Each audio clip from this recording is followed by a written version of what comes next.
What does it take to create something that never existed before? What does it take to challenge the status quo? What does it take to change the world? This is the Swell podcast. We're passionate about the seed of an idea and how it swells into a movement. Take a journey with us as we seek the answers to those three questions through the stories of thought leaders, world builders, game changers, disruptors, and other pleasantly rebellious humans who've ventured out into the unknown on a personal journey to do something novel, innovative, creative, or disruptive. In today's episode, we chat with Mariah Hay, Chief Experience Officer at Helpscout and thought leader in human-centered design. Mariah talks about her journey into user experience, her aspirations at Helpscout, and using the right questions to solve problems rather than fulfill desires. Be sure to like and subscribe to the podcast, sign up to our newsletter at theswellpod.com, and get in on the conversation through all of the major socials at theswellpod. Our first season is made in partnership with Kiln. Kiln provides flex office space solutions for teams and individuals. Their all-inclusive set of amenities helps startups, creatives, and entrepreneurs alike get work done. Learn more about Kiln at kiln.co. Thanks for tuning in. We hope you enjoy. So welcome to the Swell podcast, Mariah Hay. Hi, it's nice to be here. Thanks so much for joining us. I think for our listeners, we would love to kind of take them back, I suppose, in your journey and where things started for you.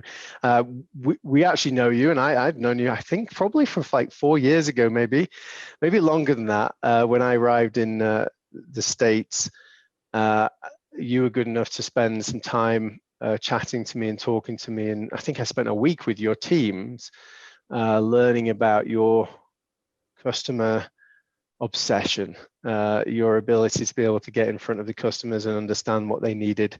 And so I watched and observed and listened, and I was blown away by the fact that you did it, and you did it regularly, and you learned from those interviews. So I'm sure we'll get there, later on in this podcast interview. But for our listeners, it would be great to just hear your story, where it actually all began for you. What did you study, or what you were interested in before you studied, and how you find your way to where you are now?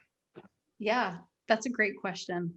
I'd like to normally start with the fact that I was a daughter of two artists and art educators, and I just figured I'd be an artist too. And I grew up around studios and materials, and I love to build things, I think. But the biggest thing that was misaligned for me is I like to solve problems with what I built rather than pose questions, which is what art typically is.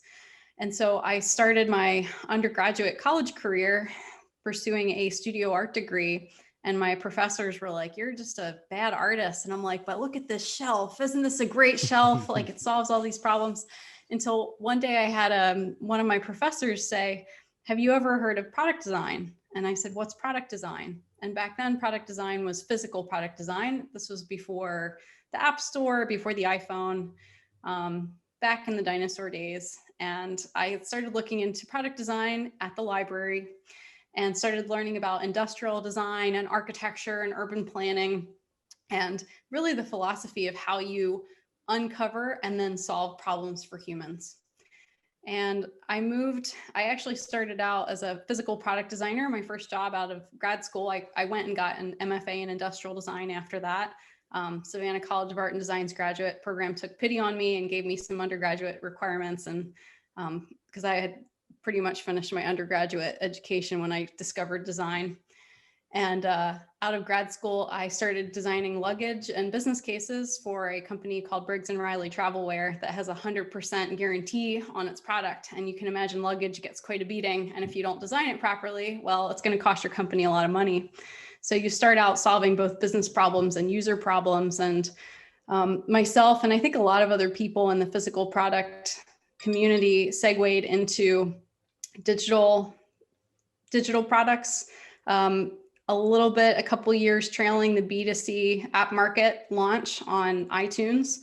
For the first time in history, more people were choosing their own applications than businesses choosing them for people to use them for business purposes. And so now user experience is kind of quite important. And so the skill set that I loved, solving problems, understanding and solving problems for humans, actually equated into cash in pockets when it came to people's applications. So that's kind of what my journey was and where I started. Yeah, it's so interesting. I think, I first learned that you were an artist from one of these other podcasts that we listened to, and I was fascinated by that because so for me, I'm a filmmaker. I really enjoy films. I would consider myself, at some time, an artist, but not at all times. But it's interesting because I think you mentioned like the idea of solving problems and as opposed to asking questions. But I'm wondering, I guess, if we were to then bridge into the idea of human centricity, how did your art background, your artist background, the idea of posing questions kind of help you in a way that maybe uniquely put you in the right position for human-centered organizations and design? That is a great question. If I had to kind of re-examine my background in studio art, I would say that it was the thing that translated for me was the fearlessness in the making. So if you master different mediums, paint, sculpture, wood, metal, you can, I am an excellent fabricator. I can probably either make or tell you how to make just about anything, building, whatever around us, product. And so if you know your mediums inside and out, then it'll make you fearless in solving the problem. But actually the finding of the problem was the thing that I wasn't getting in the art. Because there's a lot of social commentary in art. It's usually coming from a person's personal experience, and design is the opposite. Design is never about the person creating. Design is about the person you're finding and creating for. So I think that between my love of the going and finding the problems, the research, the sociology, human studies, it's a science, and then taking this really meaty problem and then being fearless in your approach to how do you apply technology to it? How do you apply humans to it? How do you build businesses to go solve these things for people day in and day out? It's that fearlessness in the making that I think I learned in art and has translated into what I do in user experience design and, technical building. Yeah, I love that. I love that. I mean, I'll even say in one of these other podcasts, and it may have just kind of come out naturally, I'm not sure, but you even said, you were talking about that moment where you said, as an artist, I had nothing to say. I don't know. I don't know if you if that was a conscious thing that you said or if it just kind of slipped out, but it's so interesting, that juxtaposition for me is, because I agree with that. I think an artist has to have something to say, but when you relate that back to human centricity, it's really about what your customers are saying, what other humans are saying, and how you ultimately, as you mentioned, you kind of discover the problems in that. And I think there's something beautiful about that contradiction, I guess. I don't know. It's true. I didn't have much to say as an artist. I don't know. But what's interesting is you kind of found this beautiful space of human-centered design, and I think you have a lot to say about that, and that's what we're really excited about. And I think, I don't know if maybe you could just kind of give a brief overview, because I think we potentially have a pretty diverse audience for something like this. Can you just help people understand exactly what this actually means: human-centered design, human centricity, even human-centered orgs? But yeah, maybe just a brief overview. I'd be happy to. In my mind, human-centered design involves two practices of the person that's doing it: finding a problem and solving a problem.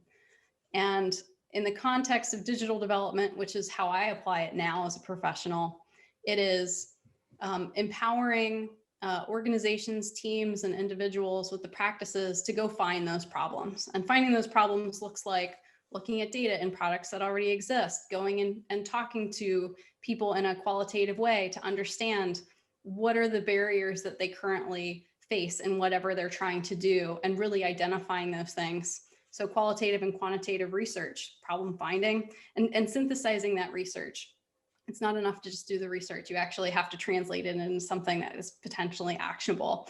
And then in the context of business, once you find the problems to be solved, not all of those problems should be solved by a particular business, by looking at the market you're trying to grow into and your go-to-market resources with sales and marketing. And so contextually, you're kind of putting this all these puzzle pieces together. And then you actually figure all of that out. Then you start doing what I think is even harder, which is the building of it. Technology moves so fast. We have so many tools, languages, frameworks, and processes in digital development at our disposal. It's exponentially growing. And now all of a sudden we need to be able to solve these problems using all of those things at our disposal for people and get them into the people's hands. So, and then see if it succeeds and rinse and repeat very quickly and iteratively to keep up with the pace of change. So it's a monumental task to take on, which is probably one of the reasons why I also love that, because that in and of itself is also problem solving. Now, in the context of what I do now as a leader is not only defining the practices, but enabling teams of people. Who are the right people? Where is the intersection? What skills do they need? How do I empower them with the business vision, but enable them to go solve problems for the teams?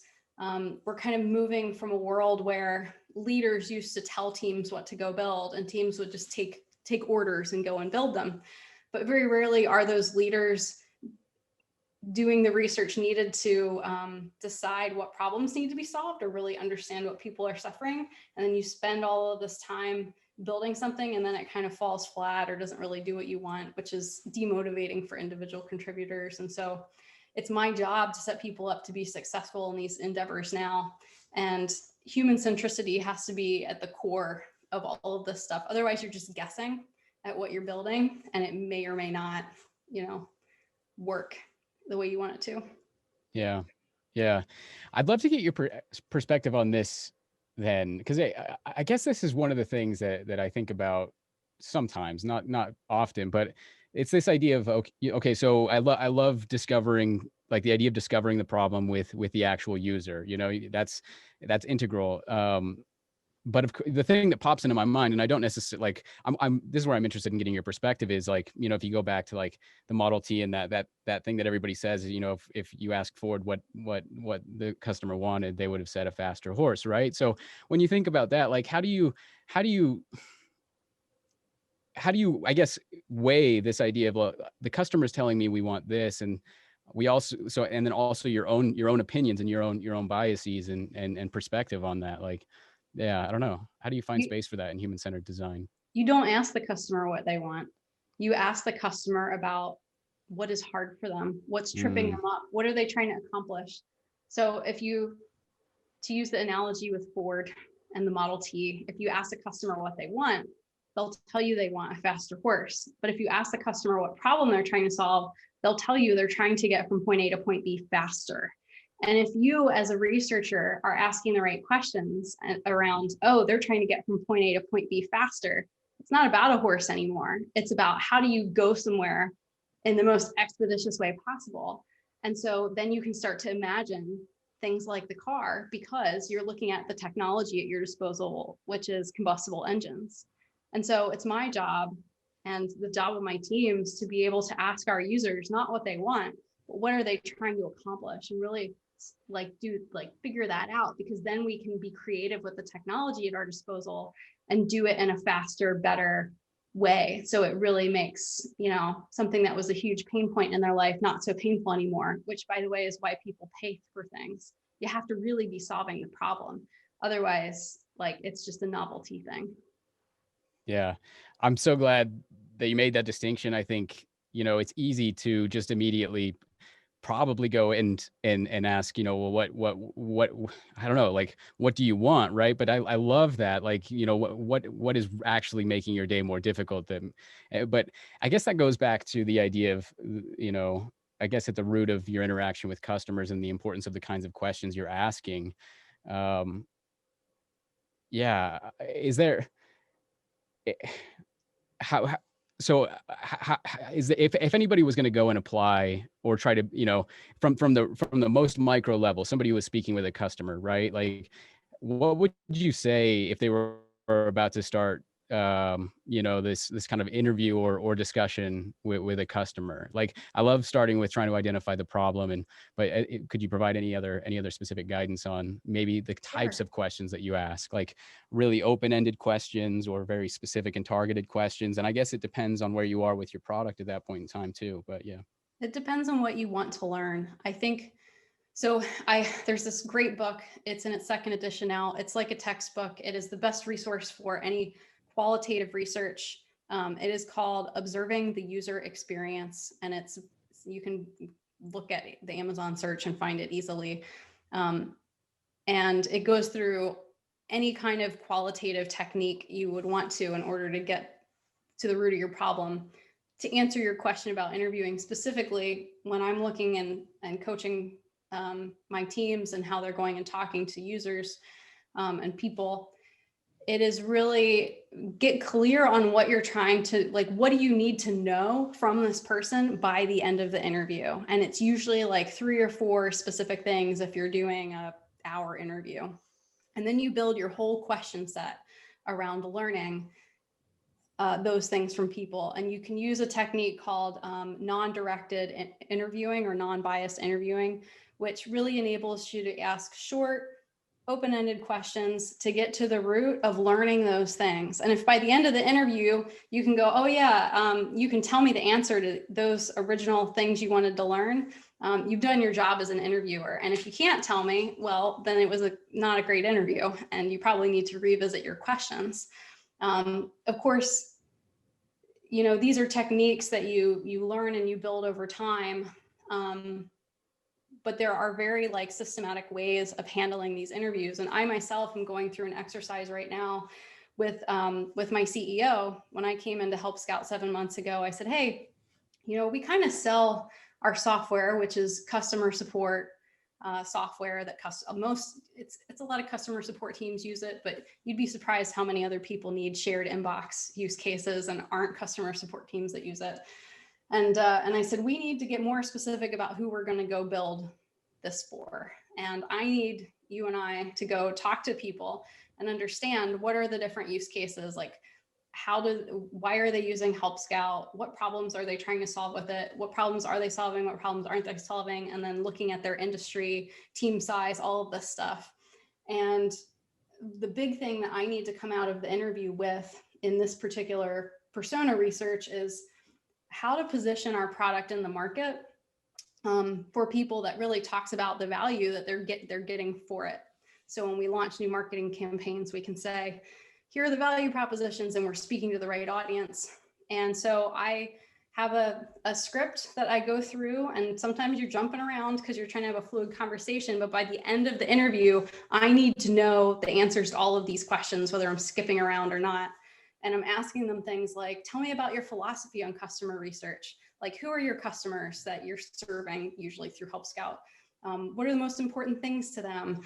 What are the goals of your team?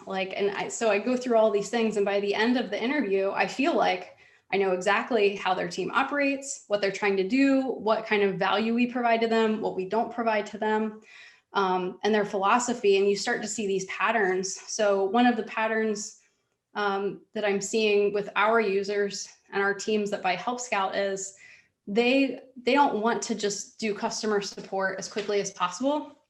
They want to have a interaction with their customer that feels personal. And so how might we do that?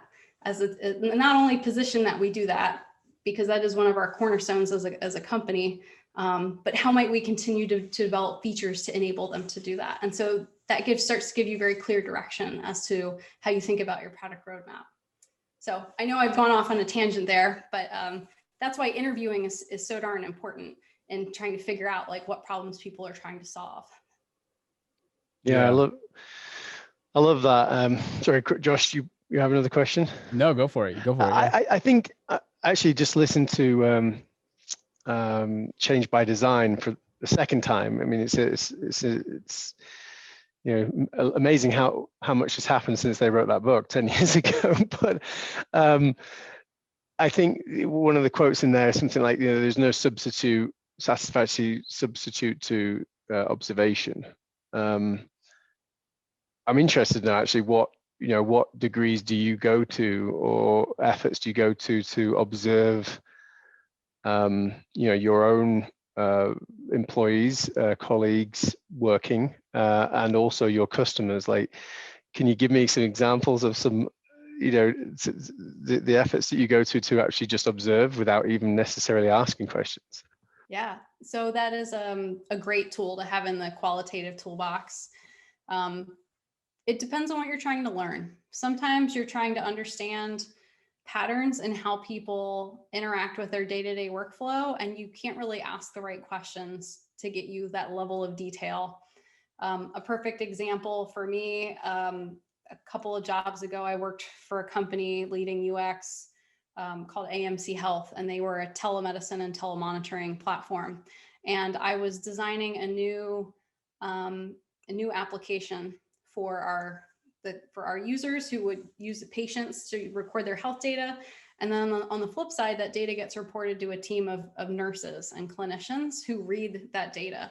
And so we felt like it was really important to go watch our nurses working, using our software in the context of their workspace to see what else they were doing that we were missing. Were they writing things on Post-its? Were they copying things to Word docs?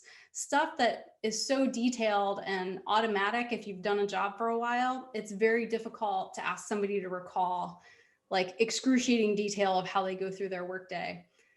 So we went and we did observation of like maybe a dozen different nurses in different settings. And we started to see patterns around workarounds that they were doing in their day-to-day workflow, things that our platform wasn't doing, weird side hacks that they were doing for using our software for. So in situations like that, I think it's really important for teams to invest a little more time and go do that observation because there's no other way to really uncover patterns like that. Yeah, no, I can imagine that. I remember even listening to your interviews when people, you were really observing people using a certain feature or a certain functionality, and they would ask you a question, and you used to say back to them, well, what do you think? Why did you do that, or what do you think you should do next? I mean, that's not just observing, but it's really trying to say, look, we just want to watch. We don't want to tell you what to do. We don't want to tell you why you should do it. And I think that was powerful example of that. I might go on a sidetrack here, but I'm kind of interested in two things, right? First of all, what did you observe, like Josh, you or Mariah, in observing anything in your life? Like, could be your family, could be, it could be someone in public. I don't know, just observing something. I don't know if you do that on a regular basis, where you really kind of think, oh, how strange. Why do people do it that way? Anyway, I'm going to throw that out there in case you have something. Do you have something, Josh? What was the last time you observed something that didn't make any sense, or anything? I don't know.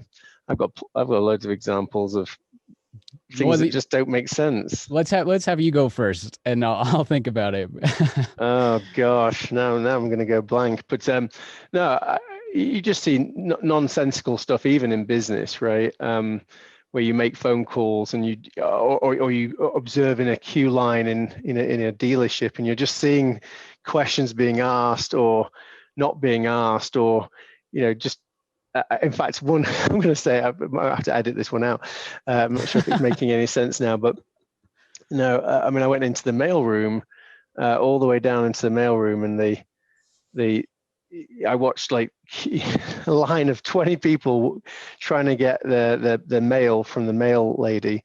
And eventually I got there, and they were just asking the same questions that they could have. In fact, a load of the questions were things that they could have dealt with over the phone. They could have dealt with online. They could have dealt with it in a million different ways, but they were just doing it in the way that they've always done it. I don't know. That was a really bad example, but you just watch things that don't make sense, and you observe them, and people have observed them for years, but no one's ever done anything to challenge the status quo. Anyway, bad example. Anything better that you can come up with? Go ahead. No, go for it. Go for it. It's funny. You're right. You can never turn it off. Like if you do any kind of cultural anthropology as part of your work, like it's just, you can't ever turn it off. And Even the way I learn about new people, friends, colleagues, so my partner, domestic partner, Joe, and I recently moved here to Georgia, and we're meeting the odd new neighbor here and there. And we'll leave a situation like having had a conversation with them, and he'll joke that he's like, how'd that interview go with that user? Because I'm like, he's like, that's how you ask questions of people, like the same way you do in situations where you're trying to learn about somebody from like a cultural anthropology perspective for a product I'm working on. But I think that, you do observe things, and I used to work in healthcare. Healthcare has a lot of process and procedure. And whenever I go into a doctor's office, I watch how things work. And you'd be surprised, like sometimes there's stuff that doesn't make sense to us as the observer. And when you dig into asking the why, it starts to make sense. So for example, if you ever get surgery, you will literally have 7 different people ask you the exact same question as you are moving towards surgery.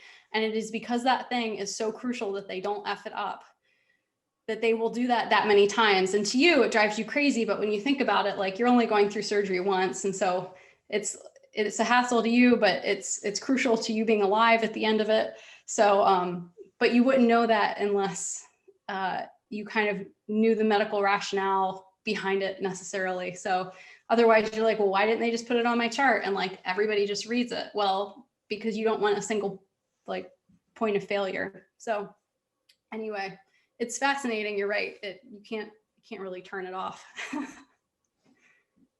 That's an interesting example. Yeah. So a couple of years ago, my dad had a heart attack, and I remember that specifically. Like even, it's just a lot of the same questions over and over and over again. It's just kind of like, yeah. I think, I can't think of another good example as far as like me looking at like weird, like just stuff that I can't understand, like out in the world. I guess I mean, if I was to really think about it, like, I know when COVID hit, right, there was all of a sudden everybody's virtual, and everybody now has pressure. Spencer, you probably know where I'm going with this, but everybody all of a sudden feels pressure to have their video on, right? You have to have your video on. We're all in these video meetings. And I've always had this really big problem with green screens, like especially like when you're in Zoom or WebEx or whatever these things are. And I just, like, for me, there was always this really kind of intense pressure to have my video on, but I know I didn't want to put on a green screen. And actually I'm in an unfinished basement right now. And I was like, I'm not happy with how this is right now. I don't want to use green screen. I have to have my video on. And so I just built this wall right here. It's a complete fake wall, but I was like, I'm not dealing with this problem anymore. So I tried to go off and solve it. And yeah, I mean, if I turn the camera, you'd see unfinished basement, but yeah, anyway. Interesting. Yeah.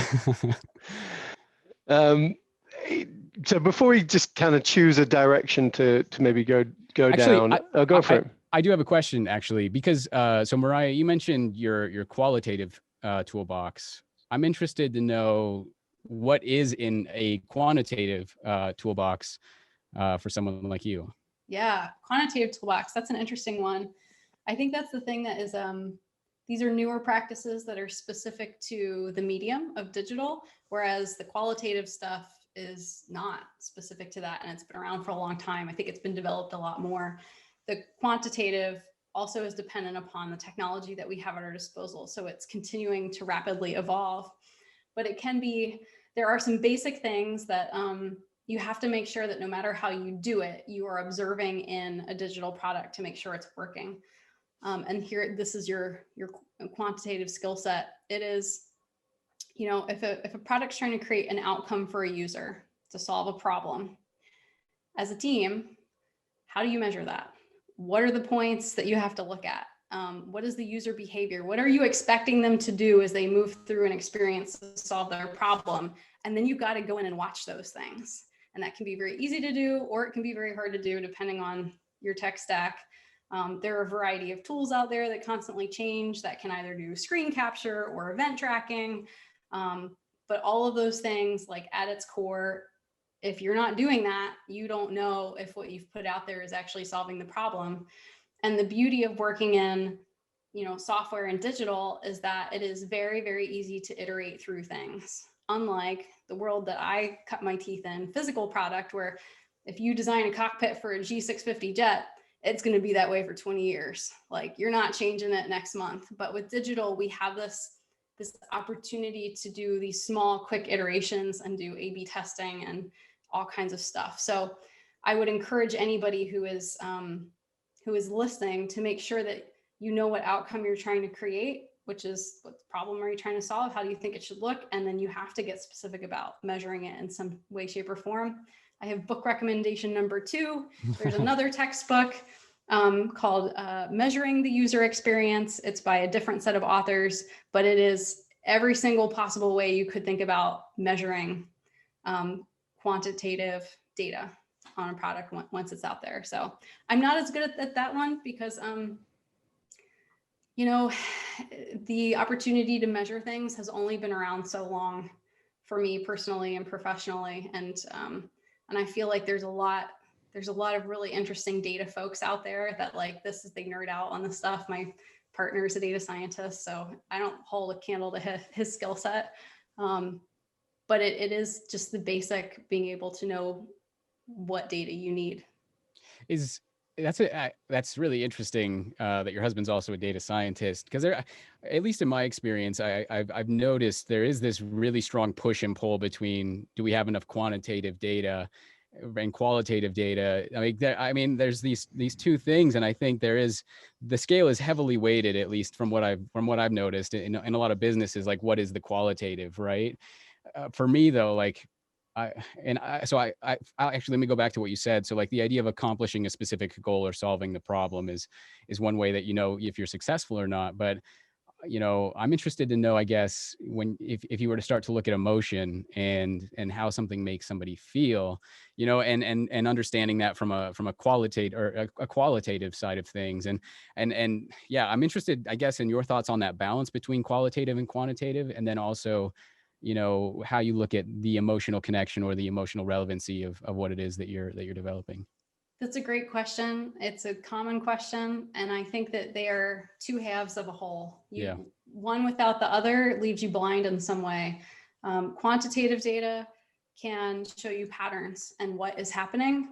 Qualitative data can tell you why it's happening. So for example, if you're working in a mature software product and you're tracking all your stuff and you see some odd, funky behavior and you're like, that's strange, you'll never get the answer, like, why is that happening? But if you then go and you talk to like 6 or 10 users that have been exhibiting that pattern, you will find out very quickly why they're doing that. And maybe it's the same, or maybe they have different reasons, but either way, then you have the whole picture and you can decide, is this something that we want to change or solve or whatever. I think that it's also important to take into consideration when weighing the balance of how much qualitative versus how much quantitative and how they go together. It depends on where you are in your life cycle. If you have never designed a product and you don't really know who your user is necessarily, you have like a hypothesis, you have no quantitative data to play with. You only have qualitative. And so then you start talking to the people who you think have this problem potentially, to start to do initial exploration. And then you can create when you have enough information to create a prototype to like throw it out there, then you can start to gather qualitative or quantitative. Is it performing at scale like we think it will? And those quick iteration cycles is what startup companies have to do in order to see, do we have a product market fit here? But you can't do it without both sides of the coin. I think a mistake that sometimes more entrenched software teams do is if they over-rotate on qualitative, they might be missing their big picture of what is actually happening. So you have to just weigh that depending on what questions are you trying to answer, whether it's more like what is happening or why is it happening. Yeah. I love that. I think that makes a lot of sense to me. And I guess what popped into my head then is, it goes back to, I guess, kind of discovering the problem and validating what that is and why that's a problem. And what it made me think of is, okay, so I thought back to Pluralsight, and I remember seeing like discovery team, like, and hearing, I can't even remember the percentage of time, but for some reason, 50% is popping into my mind, that like 50% of the time these teams are actually doing discovery with customers. Is that correct? Yeah, I think that they're either planning it or executing it or synthesizing it or designing from it. Like, well, that's pretty much their whole job. but they're overlapping quite a bit. So usually I would say product managers and product designers spend about 50% of their job overlaps, and they're doing a lot of these things together. Okay. So what happens then? Let's say, I think this is a problem. And I know you have to probably go off and validate it, right? So like, I believe that I've identified a problem that might solve a customer's needs, right? Or actually be a problem. Like, is it simply just, well, okay, so how do I put this into some form that I can then test it and validate it? Or do you actually just simply validate the problem that you're anticipating? Or yeah, I don't know what, in the instance, I guess, when somebody within your companies, says, I believe that this is a problem, the next step is then just simply yeah, I don't know. How do you validate it at that point? Is it, So yeah. I challenge my teams to look for, because we work in a software that's been around for 9 years, we get a lot of signals from customers, and we work very closely with our customer support team, who is excellent, by the way. I mean, we're a customer support software platform, and if we didn't have like the best customer support running off of it, it would look pretty bad for the company. But they listen to our customers a lot, and they actually use Jira to track code and track like incoming things. So if somebody comes to us and said, hey, we need an integration, we need our platform to integrate with Facebook so that our users can get so Facebook can feed into their shared inbox in the Helpscout platform. And well, my next question is, okay, cool. Where did we hear it from? How many people did we hear it from? How many people is that compared to other things that we're hearing? And so then we can start to rank a level of magnitude around this particular thing that people are asking for. And I know I've worked with tons of sales teams. Sales gets the front line of like win-loss. They know, like, and if they're starting to consistently lose sales because we don't have something specific, a salesperson might make a lot of noise and say, you need to go build this because I'm losing sales, because it's money in their pocket, right? But the reality is you might have a very loud salesperson that's had 3 people tell them that. And so they're like, everybody needs this. But being able to track on the sales side win losses and look at that, look at the quantitative data around it, really helps a product team understand like what we should go after next, and tell the story back to the customer support team, back to the sales team around, well, we're not going to work on those things because actually when you look at the data, this thing is so much bigger over here, and totally hear you, this is a problem, but we're not going to work on it yet. It's no longer a personal like, oh, the product team never listens to us. It's oh, I understand the data and this is how they're making those decisions. So it becomes very defensible at that point. That being said, that doesn't cover the, hey, what if we have a new product idea, something that doesn't exist yet, and customers aren't necessarily asking for it?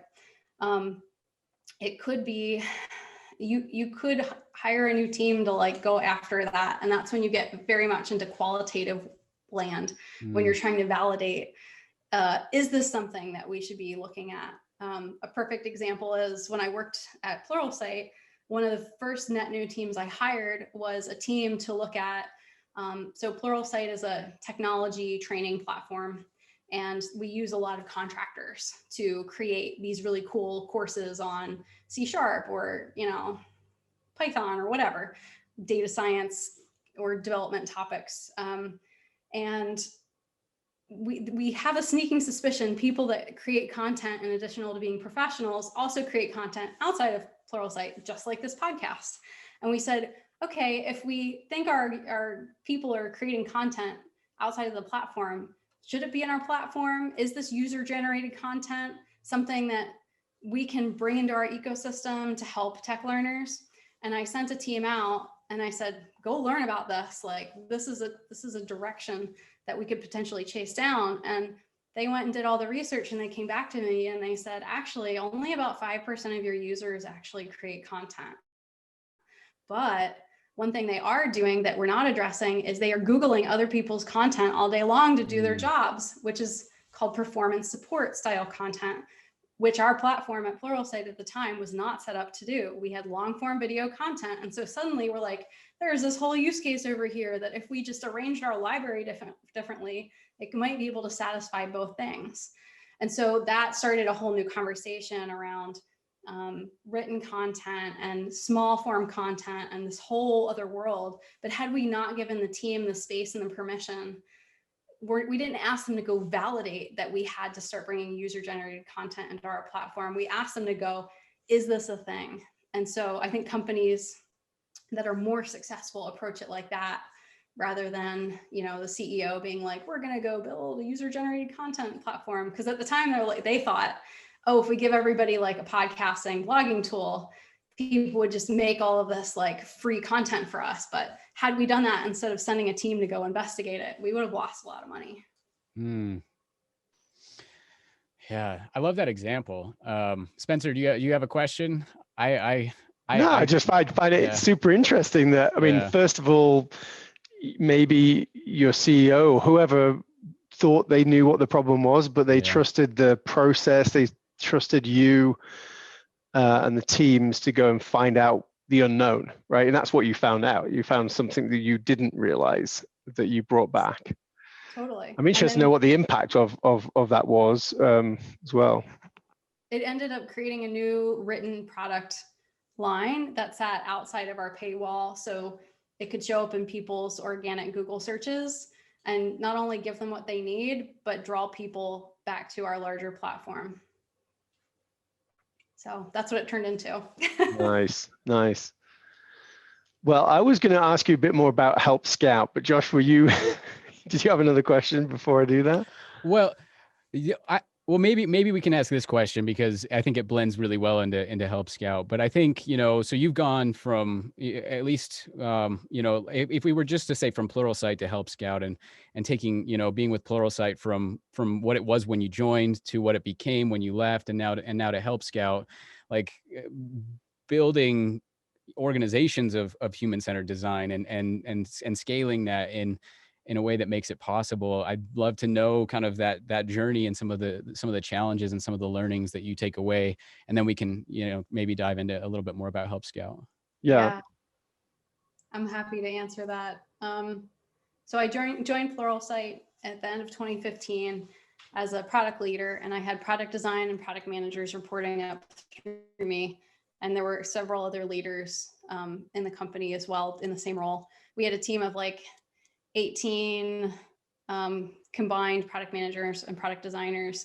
And we knew we were going to be on this growth trajectory as a company. We wanted to IPO at some point. We wanted to keep getting bigger and bigger. And my whole goal when I decided to join Pluralsight was, so I ran into Nate, who was on one of your earlier podcasts, Nate Walkingshaw. And I was speaking at a conference about how you do human-centered design, how you bring good product practices into your organization and what that looks like, just basic stuff. Now you'd see that and be like, oh, we all know that. But back then, nobody was doing it. And Nate came up to me afterwards and he's like, I'm doing that at this company in Utah called Pluralsight, and you should totally come join us. And I didn't really believe him because, like I said, nobody was doing it, which is why I was speaking about it. But he convinced me to come hang out with his teams. And within a couple of days, I was like, holy cow, like he actually has the permission of the CEO to run product in the way that I always thought product should be run. And so I decided that I'd go join the team, and I moved to Salt Lake City in Utah. And the biggest joy of being able to work with that growing company was we had the resources to do it the right way. We had the vision for where the company was going, which was very clear. So it was easy to be able to take product practices and like push ourselves to our runner's edge with how good can we get at doing this.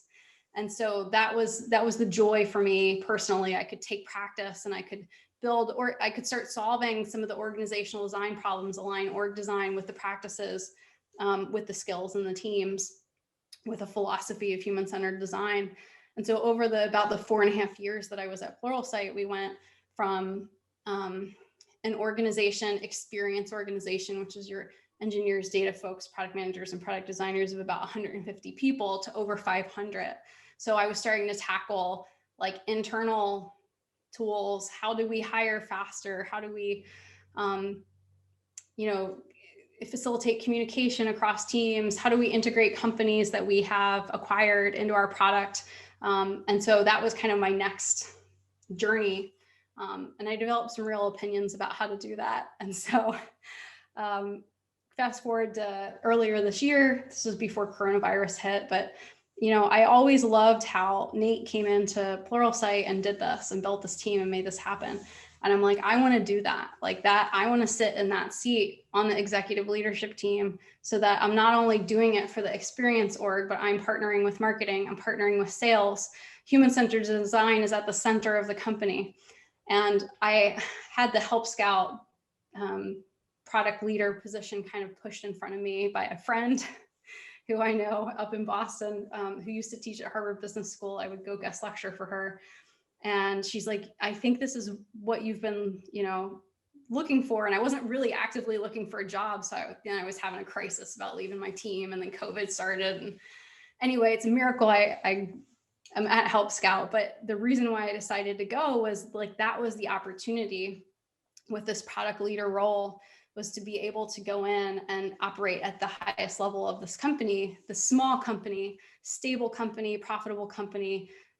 They're 9 years old, 100 employees, $24 million annual recurring revenue on their journey to 100. And I'm like, I can come in and like make that happen. The CEO was the product guy. He was the product manager, and he was the one close to the customers, already hearing their problems, solving their problems. And I came in and I said, okay, cool. There's only one of you. You now have an engineering org of 50 people. And we need product managers that can do this and bring the teams along with the journey, the cross-functional teams, and get engineers involved to bring technical creativity to the table. And, it was just nodding heads. Like I talked to him, I talked to the head of engineering, I talked to the head of design, head of sales. And I'm like, if you want me, this is how I'm going to do it. If that doesn't work for you, please tell me, because it'll be a problem. And everybody's like, no, we want this. We just don't know how to do it. So I came on with them in May. Build out a team of product managers, and not only that, but introduce qualitative and quantitative practices that are repeatable and scalable to these cross-functional teams, influencing how engineering delivery works. You cannot not do like, you need to move more towards single piece workflow, and anything that helps teams like kind of rally around problems to get them across the finish line, rather than being like having 4 engineers working on 4 different things.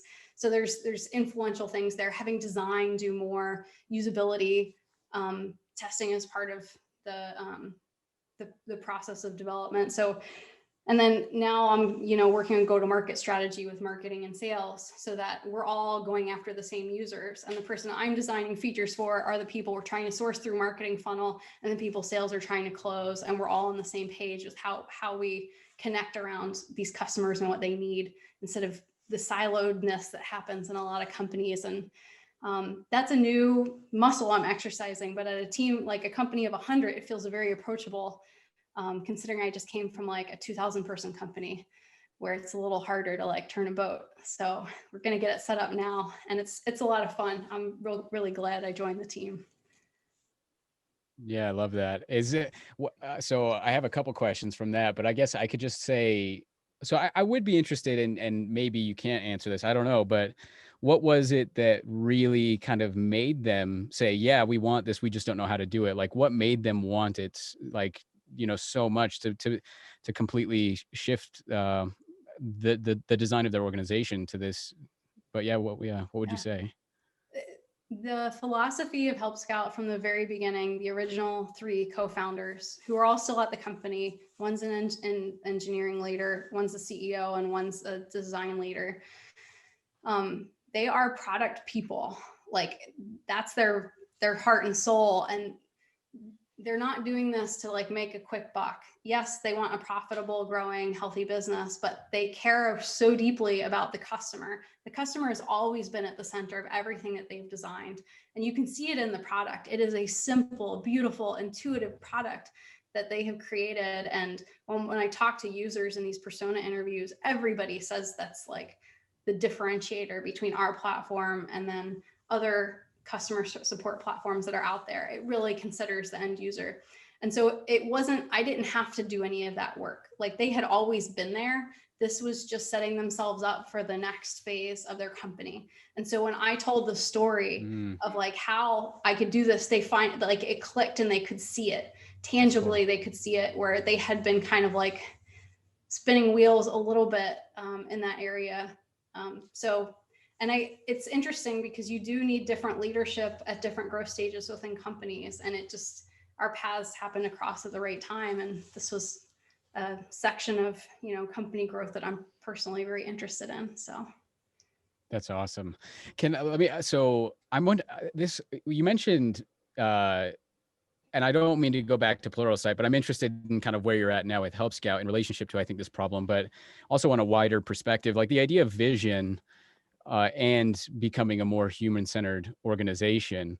And I'm wondering about like the idea of like an existential crisis where you actually question your vision, like what you're learning about your customer, you're learning enough to maybe even question your vision. Have you like, I'm not asking if that's happening now, but like, are there any of these big major things that are like causing new questions or causing Helpscout to rethink certain things? And can you provide any examples? Every day. Yeah. Okay. That's cool. I love that. Day. Yeah. You have to constantly be awake to what's happening and changing. And like our globe just got hit by a pandemic. I can't think of any more singularly disruptive business thing that has happened in the last 100 years. Like it makes the housing crisis in 2008 look like, that was like a blip on the radar compared to this. And so you constantly, and it's the power that you are always listening, always reevaluating, always pivoting and not painting yourself into a corner or holding beliefs too tightly. You have to make bets. You have to take guesses. You do so in the most informed way that you can to make the next step forward. But I think that one of the most important things I've learned is you set a vision, but you really only know the tactics, like only a couple steps ahead of you, knowing that taking those steps will inform the next couple steps. And if you can get comfortable with being uncomfortable, then you can really thrive in that. But in order to do that, you have to have psychological safety in the company. People need to be able to bring these things up. Leaders have to empower teams to be decision makers. And so one of the things that I'm really working on is making sure that when vision is cast, it is the outcomes that we think we need to try to create so that the teams can go figure out how to create those outcomes, what problems need to be solved to create those outcomes for the customers, if they're the right outcomes in the first place. And if you can create that psychological safety and you give people this whole like, hey, we're human-centered design shop, here are the practices we abide by, like go figure this out with like the might of your brain, rise to the top of like your skill level. I think that it's your best darn chance to be able to do that as a business, but you always have to be questioning yourself. I love that. Yeah. And I mean, there's so much, like even for the employees, like I can imagine the autonomy and the purpose in that, right? Like the idea of having these teams completely, even going back to something you said a little bit earlier, being being focused on the actual problem. Whereas I can imagine that there are teams out there that aren't necessarily as much. Maybe they're just delivering this kind of endless backlog of things, but there's so much autonomy and purpose, I think, in that idea. And so I don't think I have a question really based off of that.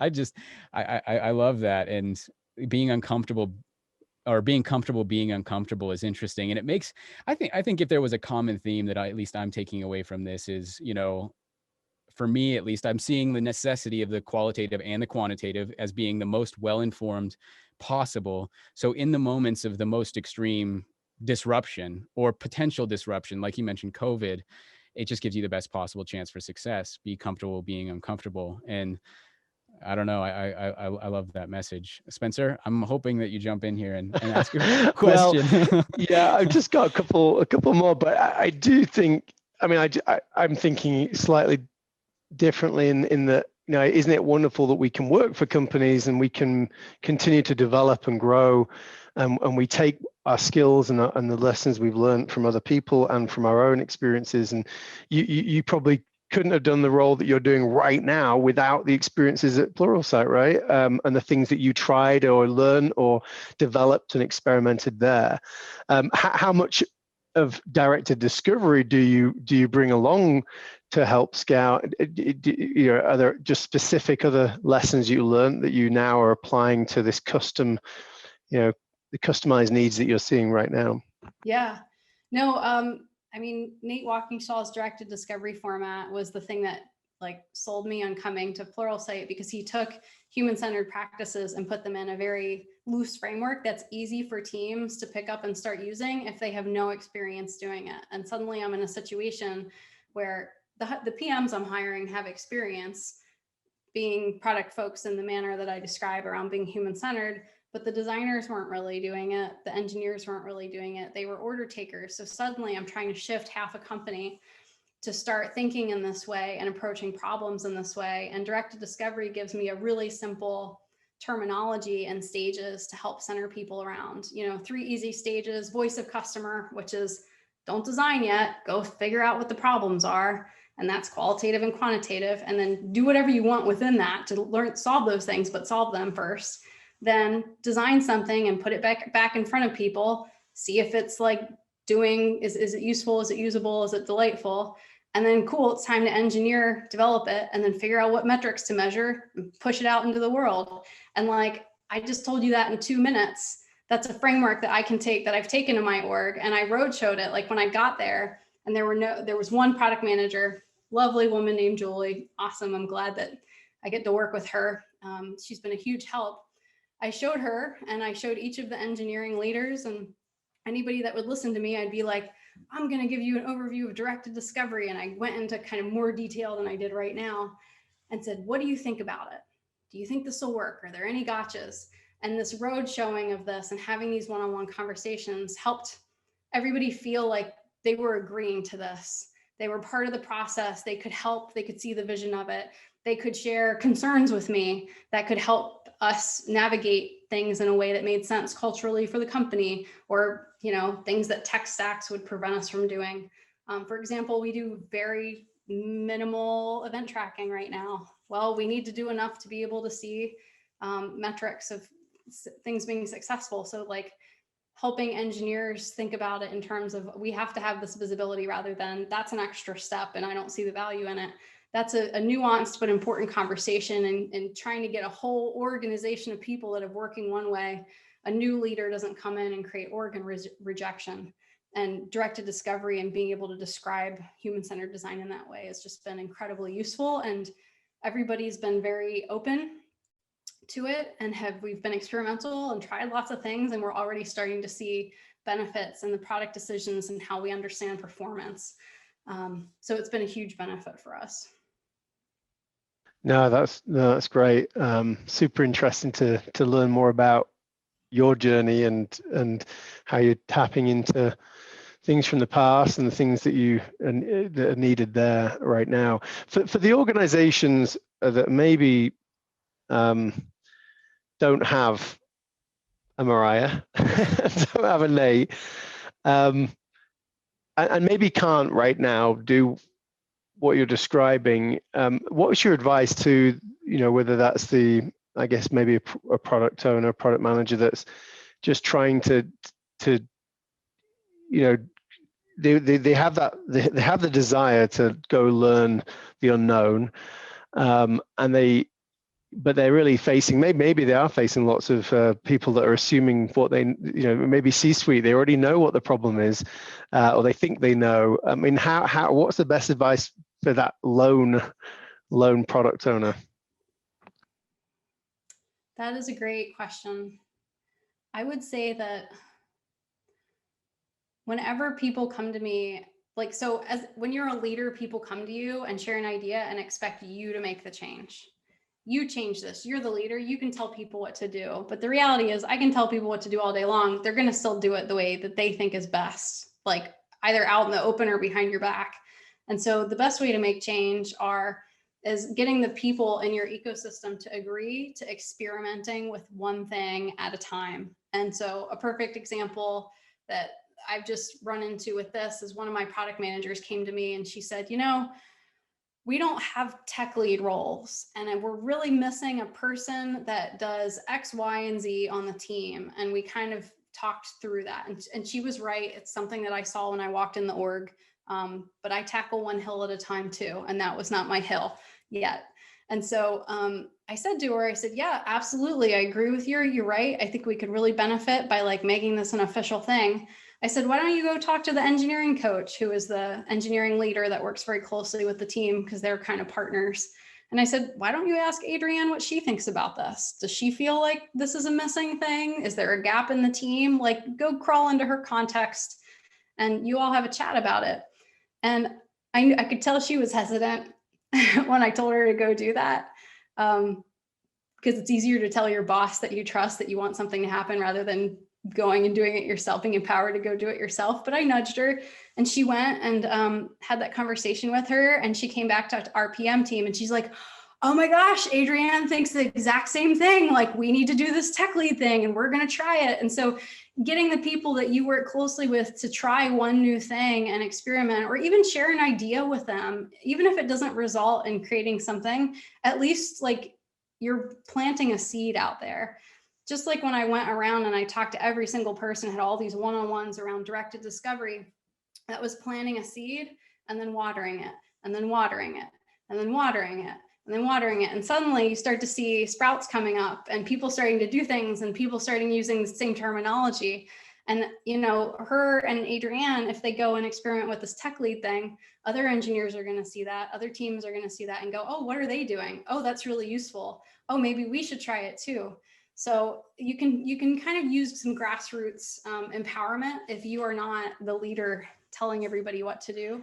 And so you can start to try things like, maybe you don't have time or bandwidth to go talk to people to validate a hypothesis that your boss has told you you're going to go build. But you can say to your boss, hey, I think it'd be really smart.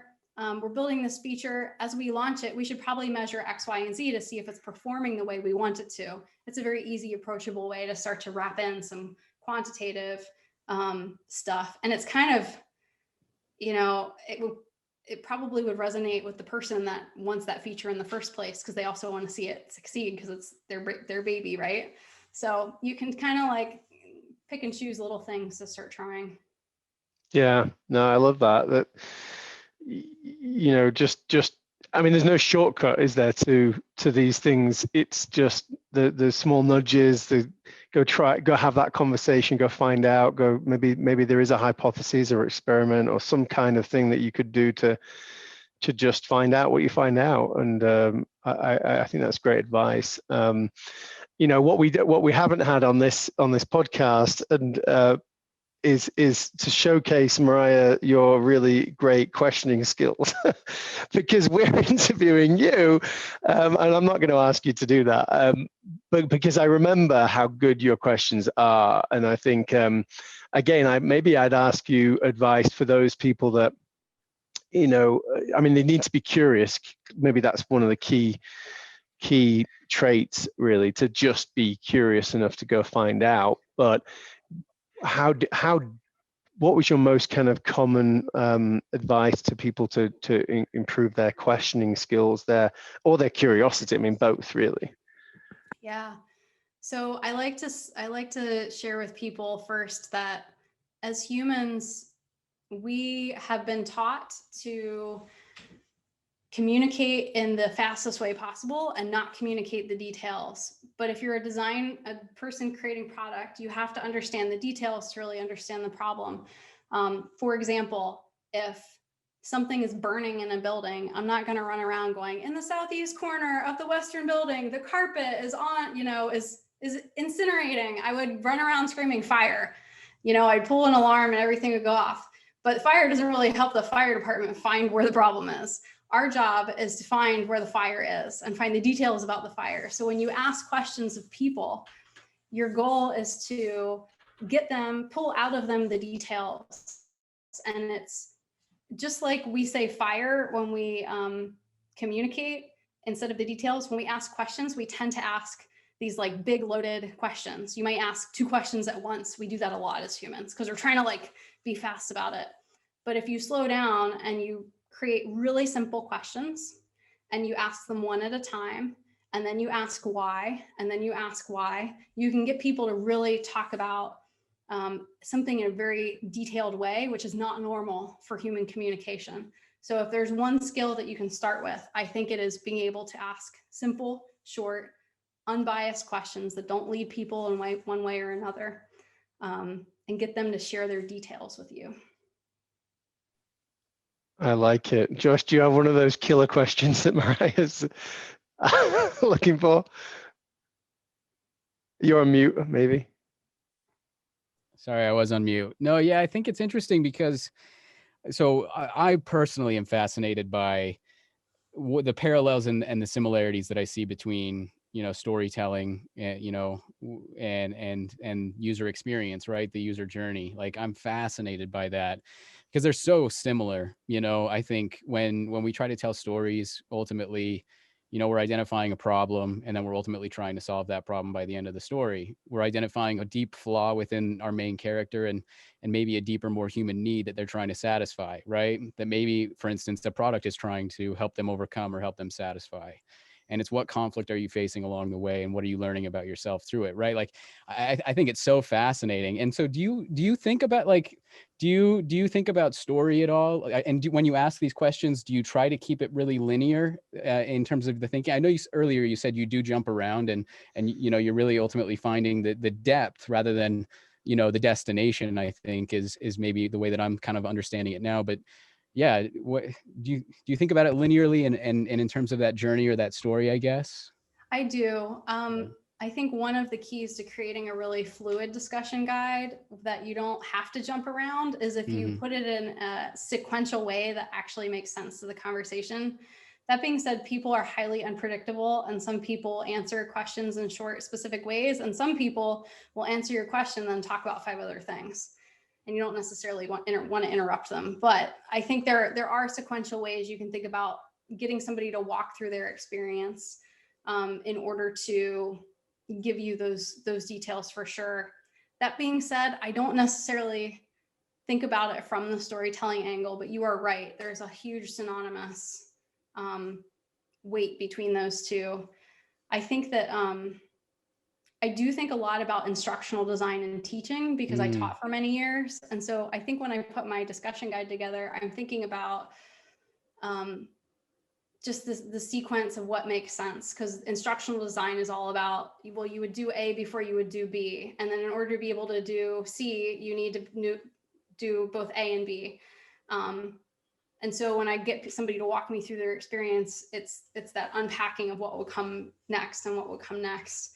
That kind of helps. It's not foolproof, but it is helpful.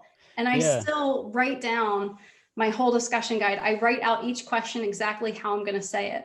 I mean, I've been doing this for 2 decades, but doing that enables you to not have to put cognitive processing towards the questions. And instead, it allows you to focus on the conversation with the person to dig deeper. And so I've had people poo-poo writing them down, and I'm like, no, seriously, like, write out the actual question. Otherwise, you're going to have to rethink of phrasing the question every single interview you do, and think of all the energy you're going to waste. So it helps you stay true to the hard work you have to do up front of that storytelling of the discussion guide. Yeah. So that kind of blends into, I guess, another thing that I wasn't sure if we were going to get into, but I'm glad we are, I guess. So let's say teams do discover this problem, then there's this responsibility to advocate for that problem and the solution and the customer. And I'm interested to know, especially at Helpscout, as you guys are making this transition, what are you seeing, like, and how are the teams doing, I guess, advocating for certain problems to be solved and advocating, for these specific solutions or whatever, right? Like advocating for their customers in new ways that maybe they never have before. It's interesting. Yeah, I have to say, I have never run into a situation in any company where humans are not passionate advocates for whatever they're trying to push. Yeah. Yeah. Whether it is like solve something for our customers or like we need this new software or whatever, like employees, there's one thing that they can do is be loud about things.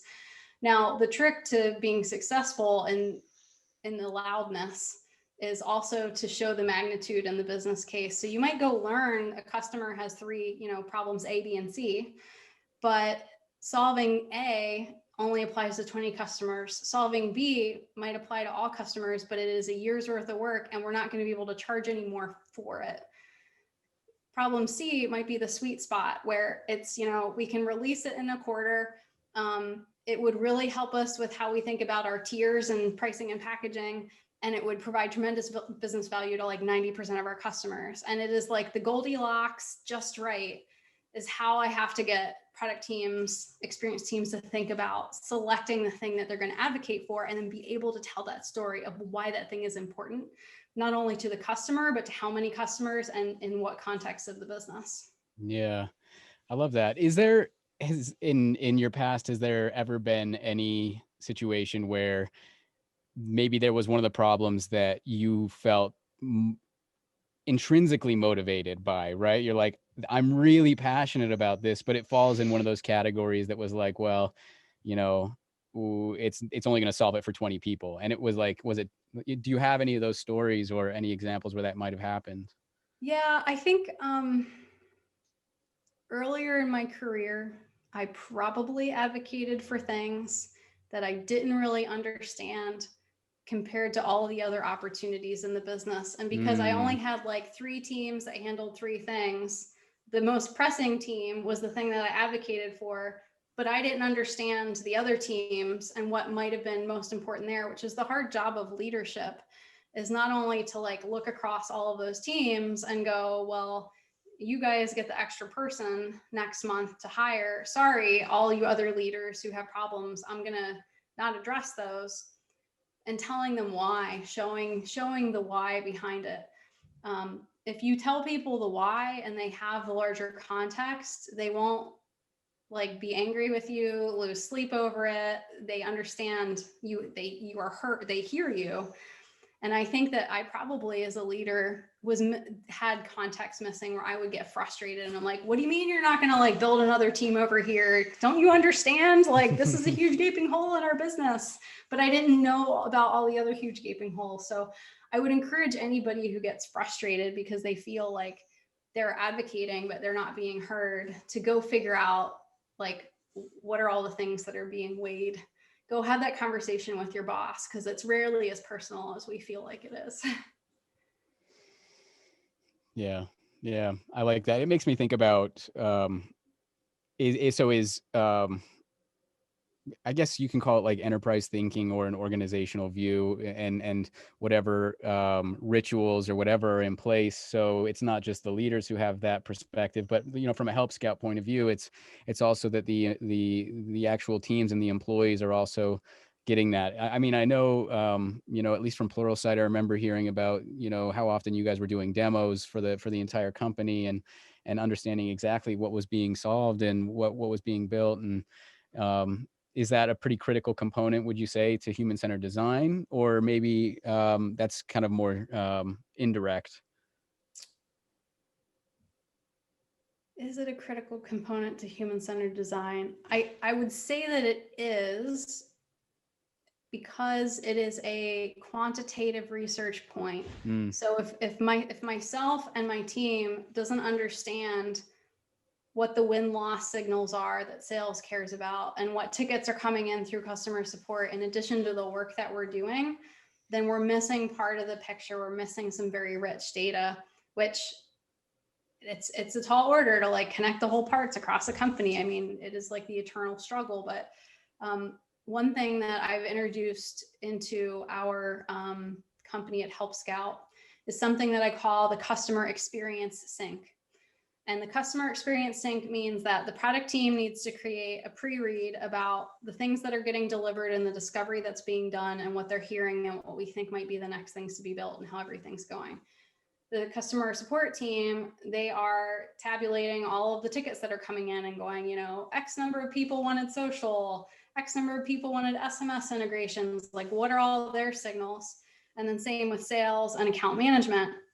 And I've gotten everybody to agree to create these pre-reads and read each other's pre-reads and then come to the meeting and just talk about the things that stuck out that are themes that we're seeing. But what my whole goal in that exercise is, everybody feels like they're blind or like what they're advocating for is not getting solved, particularly customer support, who is literally talking to customers every day who are upset about something and passionately advocating for product to solve it, and then getting getting upset when we don't like get on it and get after it. But if we can all understand each other's worlds a little bit, and then I can tell the story of, hey, here are all the things we're seeing across the company.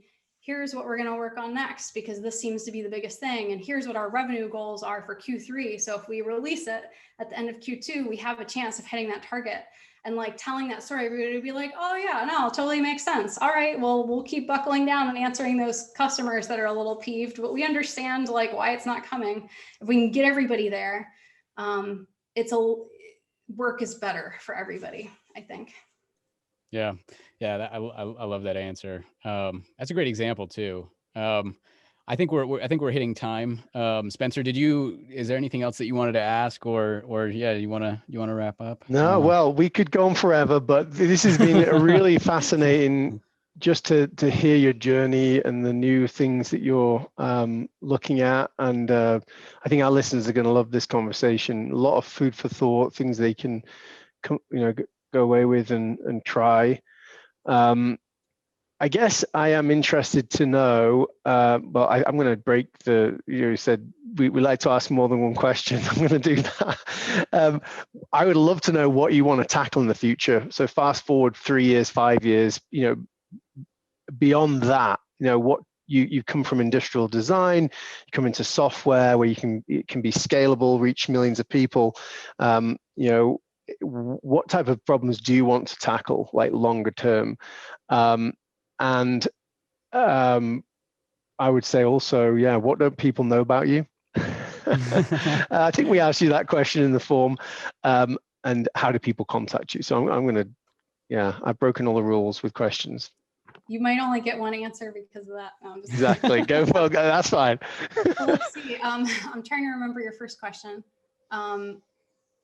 What's next for me? I want to get like post Helpscout, future. Like I just got on the Helpscout train, and so I want to really sit and like farm that land with them and get us, where we want to go.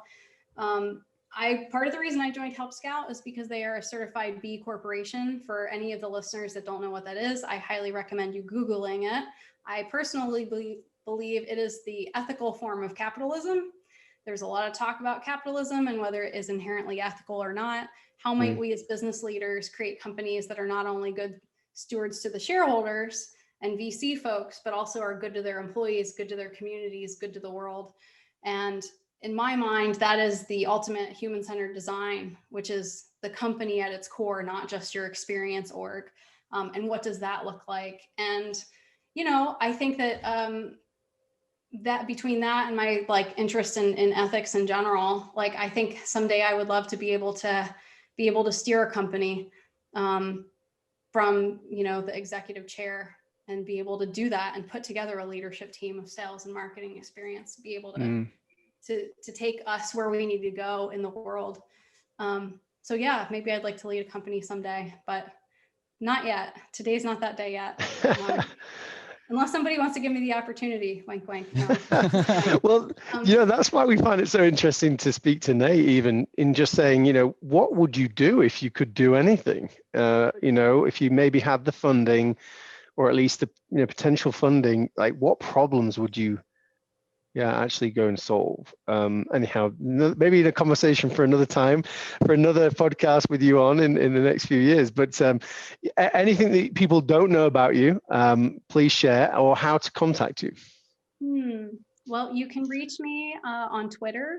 My handle is @MariahHay. And what they don't know about me. I don't know. Like, I'm a pretty tried and true human-centered design nerd. What can I say? Also, I had mentioned earlier, I'm an excellent fabricator. I can build just about anything, even though I don't really employ those skills anymore. But it's kind of like would be a fun party trick. If somebody's like, here, quick, weld me something, I could do it. So awesome. yeah. We're going to remember that. Nice one. Well, thank you so much for being a part of this. We really appreciate your time and just sharing insights and the way that you think. We really appreciate it, and I know our listeners will as well. Thanks for having me. It's been a pleasure. Thanks for hanging out with us. We hope you enjoyed today's episode of the Swell podcast. Be sure to like and subscribe to the podcast, sign up to our newsletter at theswellpod.com, and get in on the conversation through all major socials at the Swell Pod. We'll see you next time.